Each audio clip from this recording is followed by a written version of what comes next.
Now that Bryan Kohberger has officially pled guilty to the murders of 4 Idaho college students and is all set to be sentenced to life in prison in just a few days, the father of one of those victims may have just slipped up in a national news interview and implied something that could very well come back to haunt him and land him in the same exact cell block as Bryan Kohberger himself.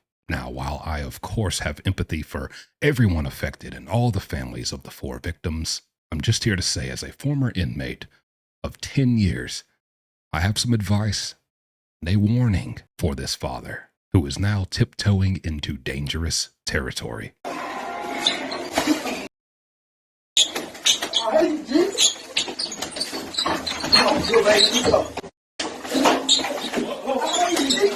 I'll explain everything.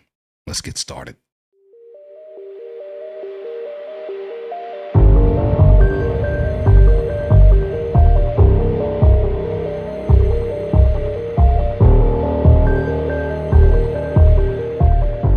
So, recently, following the news that, Bryan Kohberger is taking this plea deal and he's getting the death penalty off the table, a lot of people aren't happy about that. One of those people being the father of one of the 4 victims, Kaylee Gonzalez. The father, Steve Gonzalez, not happy about that, not one bit. And I understand that. And it's no one's place except the remaining family members and those affected. That's whose business it is, and that's whose opinion matters on it. What they feel needs to happen to feel like some kind of justice was done.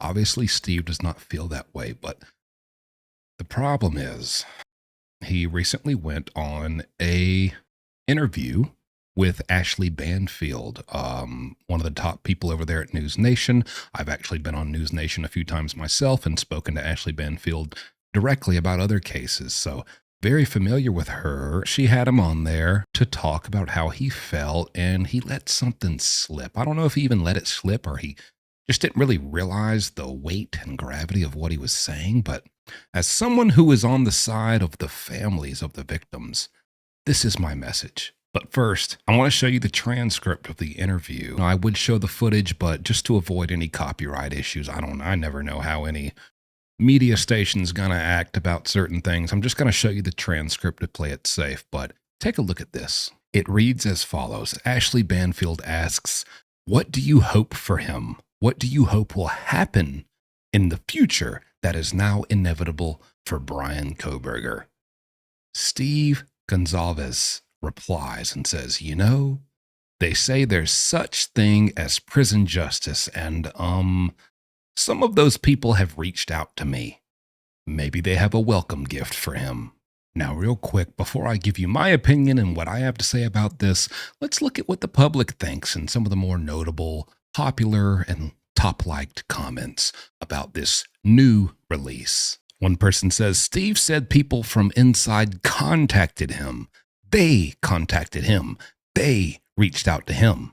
Don't they read prisoners' mails and so forth inside? Steve lies constantly. He arranged this.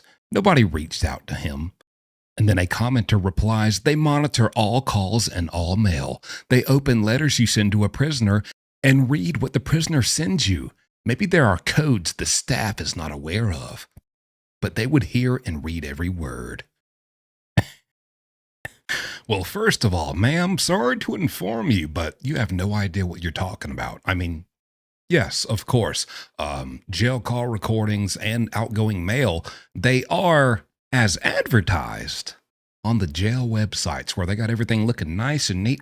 We got everything under control, ma'am. I think you're getting your information from the prison website. Of course, they're going to tailor it to look like we have. We're running a tight ship over here, sister. Nothing gets past us. But I will say yes, they are required to monitor all calls and all mail. That's kind of irrelevant here, and I'll tell you why in just like 15 seconds. But real quick, I want to throw out there, there's maybe like 10, 15 officers and several hundred inmates on any given work shift of employees at a prison. Buddy, they might have one person who's supposed to monitor hundreds and hundreds and hundreds and hundreds of letters coming every freaking day. Every inmate is probably making 4 or 5 phone calls a day. You think they're going to listen to all those? No. The only time they listen to recorded phone calls is when they have a tip or a suspicion or a pending case where, hey, it's getting close to the trial date. Maybe we should run some of these recordings, see who this person called, and see if he confesses or admits or says anything incriminating. You think they got like some control room of like 9,000 people with headphones on, listening to every single phone call every inmate makes in every prison of every state in the entire country, waiting for them to say something bad? Ooh, we got you now. They don't. They don't have the funding. They don't have the time. They don't have the manpower. You would be amazed at the things that get said over these jail calls that no one catches, i.e. Wade Wilson literally admitted to running over a woman until she looked like spaghetti, and no one even knew about that until it was released on YouTube by me in Phone Calls from Prison, the YouTube channel. Thank you very much. You think there's an officer literally opening every single piece of mail, reading every single sentence of every love letter between some trashy couple about how you're my ride or die baby daddy and I'm your queen to the end baby mama? You think they're reading all that? They're checking envelopes to see if there's any like weapons, contraband, or like little bags of drugs in them. That's it, buddy. Man, nobody's listening. But all that is irrelevant. I just wanted to clear that up. All that is irrelevant because any inmate worth their salt, and I'll tell you now, I don't agree with what Steve Gonzalez is allegedly getting himself into by communicating with inmates, having any type of conversation where the topic is, hey, we might want to be doing a little something to that guy who murdered your child. What do you think about that? Because let's be honest, do you think these cold-blooded, cold-hearted inmates who only care about benefiting themselves and how this helps me and how I can survive another day and what this puts in my pocket and what food this puts under my bunk and what flavor of ramen noodles this brings me somehow, somewhere along the line, how this ultimately ends with me profiting or benefiting in some way? Do you think they really went out of their way to contact Steve Gonzalez and tell him, hey, buddy, don't worry. We care about you. We saw you on the news, and boy, it really brought a tear to our eye what he did. You know, me and my cellmate who assaulted a woman, and then me and my buddy 2 cells down who, killed his son. And then his buddy 2 more cells down who broke into a 97-year-old couple's home and hacked them to death with an axe and then stole their jewelry and brooches and valuables. Man, we really got real tore up when we saw what happened to your child on the news. And so we just wanted to really go all the way out of our way and let you know, Steve, we got your back and we're going to get him when he gets in. Is that how you think it went? Yeah. What a noble inmate. Wow. These guys are saints. Free them. Am I right? No. Any inmate worth his salt who decides to contact a surviving family member of a murder victim and talk to them about prison justice. We all know what that is, right? I don't got to get into that. Being enacted on the murderer once he gets to their prison. Oh, it's not for free, baby. And they're not there to console you and soothe you and give you peace of mind at night. They're not buying a card from Hallmark and signing it yours truly because I care. No, they're talking to you. They want a benefit. They want some money. They want some finances. They want you to pay for that.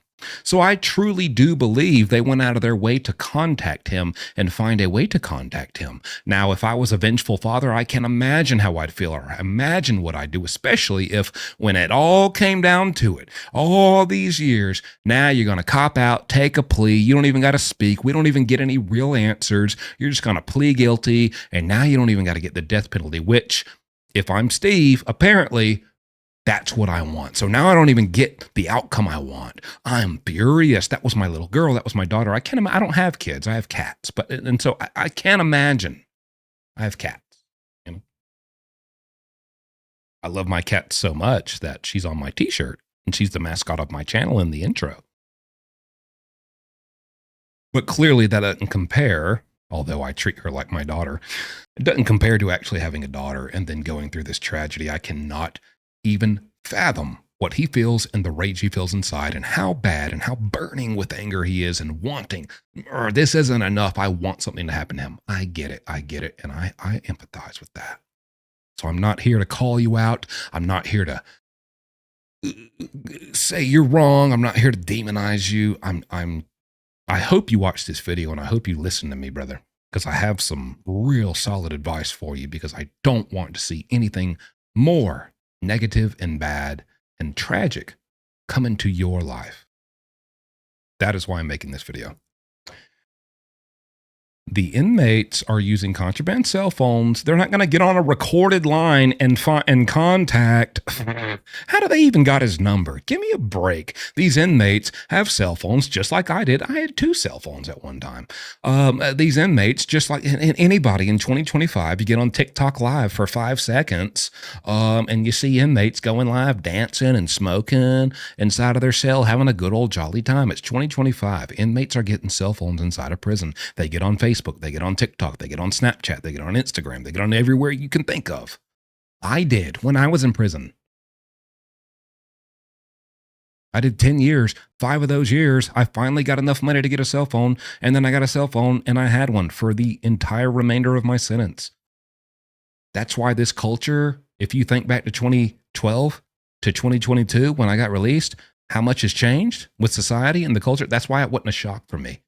Everyone's like, Jumpsuit Pablo, you did all that time. How are you so, you're well-spoken and you seem to be succeeding and you're doing what, why? Because I had a cell phone and I kept up with the times and I wasn't left behind. I didn't come out into a freaking shock of what society and the world is. I knew. I kept up. And all these inmates are keeping up. And so these inmates are probably going on Facebook or anywhere else, very covert, very, they're not making calls on recorded jail lines. I'm like, hey, is this Steve Gonzalez? Hey, brother, it's Lefty McGee. I just wanted to tell you, I'll stab the crap out of Bryan. If you'd like me to, you just let me know, brother, right here on this recorded line. Yeah, that's not how it's going. That's not how it's going. Idiot. It's not how it's going. They're using cell phones. They contacted him. I fully believe they contacted him, but they did not contact him out of the goodness of their heart, is the point I'm trying to make. I'm sorry. I get to ranting sometimes, but it's not out of the goodness of their heart. They probably asked for some type of monetary thing. And so the point is, Steve, I know it's tempting, and I can hear the pain in your voice just in that transcript of what you said. Hey, there might be a little welcome gift waiting on them. We all know what that means. Brother, do you know what that means? I know you do, but do you know what you just said on an extremely viral live news media interview? Do you realize what that means? If something does happen, like you're crossing your fingers, it will. At the very minimum. That's what you're doing to ensure. At the very minimum, you're holding your breath and crossing your fingers. Something will happen to Bryan. That's at the very minimum. You get what I'm saying there? Because it's probably a little more than the minimum. And so you're probably doing a little more. You might be sending a couple bucks to somebody and this guy, or, doing a little, or at least the promise thereof to do so. Don't do that. These inmates don't give a crap about you. They are there to benefit. And let me tell you, if something happens to Bryan Kohberger, and you are in any way, shape, form involved, which you are now going to be because you said that. Even if something happens to him because he stepped on somebody's shoe and they said, hey, man, watch my shoes. And he said, shut the up. What are you going to do about it? Just totally, just like out of pocket, crosses the line. Totally brought it upon himself. And that guy was like, what? And decimates him. Doesn't matter. Now that you've put that out there, maybe they'll eventually clear you if it truly was just, something just totally isolated. But all I'm saying is, now that you put that out there, if something happens to Bryan Kohberger, they are coming to look at you and see if there's any way it can trace to you. They're going to check phone records. They're going to talk to inmates. When someone gets hit up, listen, when someone gets beat up in prison, they don't care. Black eye, fat lip, swollen nose, it happens. They call it self-governing dorms. You have to let the inmates, to a degree, self-govern their own dorm because it exists a hierarchy, politics, order, structure, and it takes 90% of the work of staff who are severely understaffed when you put one corrections officer per probably 50 to 100 inmates. It takes a lot of work off. And they love that. They condone that. They don't care about a fat lip and a black eye. They literally will tell you, don't put no holes in them. Don't put no holes in them. If that man gets stabbed up, beat up, split open, head cracked open, any of this crap, he's got to go to the hospital. Now they have to make a report. Now they have to do an incident report. Now they have to conduct an investigation. Now they have to interview inmates, or it's their butt on the line. And they're not going to choose you, an inmate, over them, a staff member who has a wife and children at home. You feel me? Now they have to conduct an investigation. They will come with every threat possible that they know because they've been doing this and they know what inmates, I don't care. Oh, I lose my phone. I don't get to order canteen. Oh, can't have a visit for 30 days. Okay, whatever. We're on lockdown for 2 weeks because no one's talking, no one's fessing up, and we don't know who committed this brutal attack, maybe even murder on Bryan Kohberger in the cell block, hypothetically. Whatever. They can handle that. But staff will get extreme and they'll go hard, especially somebody high profile like Bryan Kohberger. That's going to be all over the news. So it is going to be a spotlight on that prison staff at that exact yard to really crack down and figure out what happened. And so they are going to take it to the extreme. That is when inmates start to crack and flip like, you know what? I never really liked Lefty McGee anyways. He's the one who did it. Why should I suffer because Lefty McGee got paid $5,000 to stab the crap out of Bryan Kohberger? I didn't get any of that $5,000. I'm hungry. I'm over here hungry. My stomach's rumbling, and now I'm locked down. I can't even leave my cell and call my wife. I call my wife every night. She's the whole way. That's literally how personal it gets with inmates, and that's all it takes is one inmate. And they're like, you know what? Right when the opportunity strikes, hey, you know what, man? You let us off lockdown. Listen, I know who did it. It was Lefty McGee. It was Lefty McGee. Boom. They're going to snatch up Lefty McGee. They're going to sit him down. Hey, brother, you about to get a life sentence. You're about to be in solitary confinement for probably the next 2, 3, 4, 5 years. You are a high-risk inmate. We are going to do everything in our power to make your life a living hell. Why did you do it? Is there anyone else you can tie it to? You know what they're going to do? They're going to tell on you, boy. They're going to tell on you, Steve. Why wouldn't they? Inmates tell on inmates. Inmates tell on powerful inmates. When the stakes are high enough, you think they have any loyalty to some guy who ain't even in the same building with them? You're just a guy. You're just a dude out there in society. Screw him. I'm stuck in here in prison. And now they're talking about what? My situation's about to get 10 times worse. Oh, it was Steve. He paid me $5,000. In fact, he said if I didn't do it, then he would pay other inmates to get, they might even start making up crap. Oh, these boys is nasty. They snakes. That's why they're in there. Trust me. Been around them. Locked in a building with them for a decade. I know how they think and how they work and what they'll do. So that is my warning to you, Steve. Don't do it. If someone's reaching out to you and offering to do something to Bryan Kohberger for a little something in exchange, hang up. Distance yourself. I know it's tempting, and I know you're angry, and I know you're hurt, and I know you're grieving, and I'm sorry. But I'm telling you that it is that easy to get caught up, and you can get on Google and see people and loved ones and members, productive members of society getting caught up and arrested all the time. Any state you want to really put the work into Googling prison charges, prison criminal cases, and really get into looking at who was involved, who got arrested, who eventually got locked up.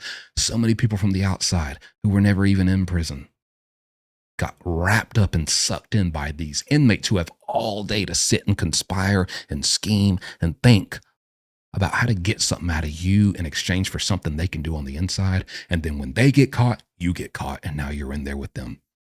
Then you just might find yourself in the same cell block as Bryan Kohberger.